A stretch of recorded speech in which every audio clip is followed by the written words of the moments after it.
Bonjour à tous et bienvenue dans cette nouvelle vidéo. Aujourd'hui, vidéo très importante sur la confiance en soi. Il fait beau, il fait chaud, il y a la mer, la plage, les coquillages. C'est génial. Je vais te parler de ça tout de suite.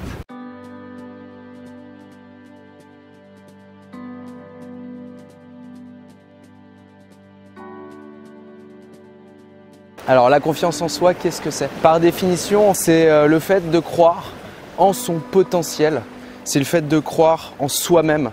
C'est le fait de pouvoir prendre des décisions rapidement, de ne pas attendre 1000 ans en fait avant de se décider à faire quelque chose, avant de passer à l'action. Alors on va repartir d'une des définitions en fait de la confiance en soi, ou alors plutôt par son contraire, le manque de confiance en soi. C'est le fait de ne pas passer à l'action par manque d'assurance, par timidité même je dirais. Donc finalement la confiance en soi, c'est croire en son potentiel, en ses capacités et surtout, et c'est ça je pense que c'est vraiment primordial, c'est se connaître d'abord soi-même. Ok, alors vous allez me dire du coup comment on fait ça? Justement ça va être tout l'objectif de cette vidéo, vous permettre d'aller vers vos rêves et de réaliser tout ce que vous souhaitez faire dans votre vie. Ça peut être par exemple un voyage que vous avez toujours repoussé, répondre à une embauche, aller parler à une personne que vous n'avez jamais osé aborder dans votre vie, tout simplement par timidité, on en parlait justement tout à l'heure. Je vais vous donner une astuce qui va vous permettre de pallier tout ça.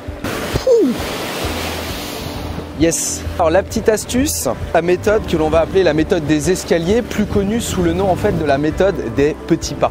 Dans la vie de tous les jours, on a un objectif, on se dit voilà, je veux réaliser ça. On regarde l'objectif ou plutôt le haut de l'escalier, ça nous paraît souvent inaccessible. Pourquoi? Parce que ça vous paraît énorme, parce qu'il va y avoir énormément d'obstacles en fait entre vous et la concrétisation de vos rêves. Alors la technique que je vous propose, c'est de séquencer en fait tout ça. Vous avez un objectif, ok? Vous allez vous fixer par exemple 10 étapes, ça va être les actions que vous allez mettre en place pour atteindre l'objectif. Mais attention, il faut absolument que ces étapes soient des choses qui soient accessibles pour vous, d'accord? Ça va vous permettre de sortir de votre zone de confort, mais tout en gardant à l'esprit que c'est accessible pour vous. Si vous faites l'inverse, si vous partez directement bille en tête sur l'objectif, il y a de fortes chances que votre cerveau vous dise « Attention, c'est nouveau pour toi, ça paraît vraiment énorme, danger ». Et en général, le cerveau n'aime pas bien le danger. Qu'est-ce qui se passe quand on a peur? Puisque c'est bien de peur dont il s'agit, on ne passe pas à l'action. Donc rappelle-toi de ceci, la méthode des petits pas ou des escaliers, franchis chaque étape l'une après l'autre et fais en sorte d'habituer ton cerveau à sortir progressivement de ta zone de confort. Sans violence, c'est surtout ça le plus important.